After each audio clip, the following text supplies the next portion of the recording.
সাকিবের তুফানে লন্ডভন্ড সবকিছু। তুফানের পূর্বাভাস আগে থেকেই দিয়ে রেখেছিলেন রায়হান রাফি। সে তুফান আঘাত হানল সময় মতোই। এসে গেছে সাকিব খানের তুফানের প্রথম অফিসিয়াল টিজার, যে টিজার দেখে ভক্তরা বলছেন মাথা নষ্ট। আর রায়হান রাফি পরিচালিত এই সিনেমায় অন্য এক রূপে ধরা দিয়েছেন ঢালিউড সুপারস্টার সাকিব খান।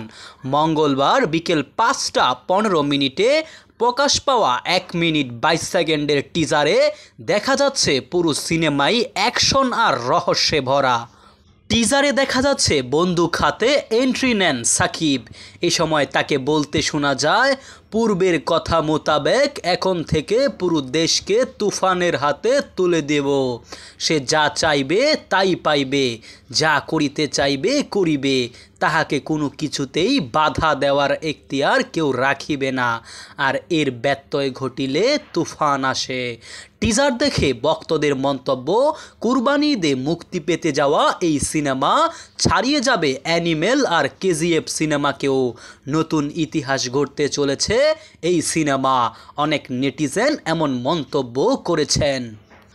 মুক্তি প্রতীক্ষিত এই সিনেমায় কেন্দ্রীয় চরিত্রে অভিনয় করেছেন ঢালিউড সুপারস্টার সাকিব খান। সাকিব খানের বিপরীতে আছেন কলকাতার নায়িকা মিমি চক্রবর্তী ও বাংলাদেশের মাসুমা রহমান নাবিলা।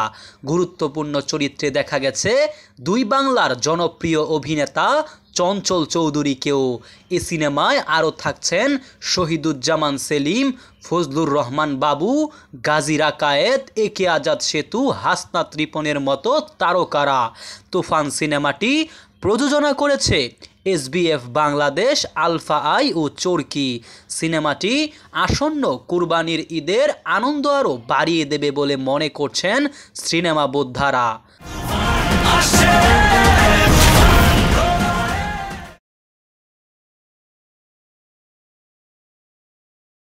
মোহাম্মদ সায়েম সরকার, নিউজ বাংলাদেশ 64।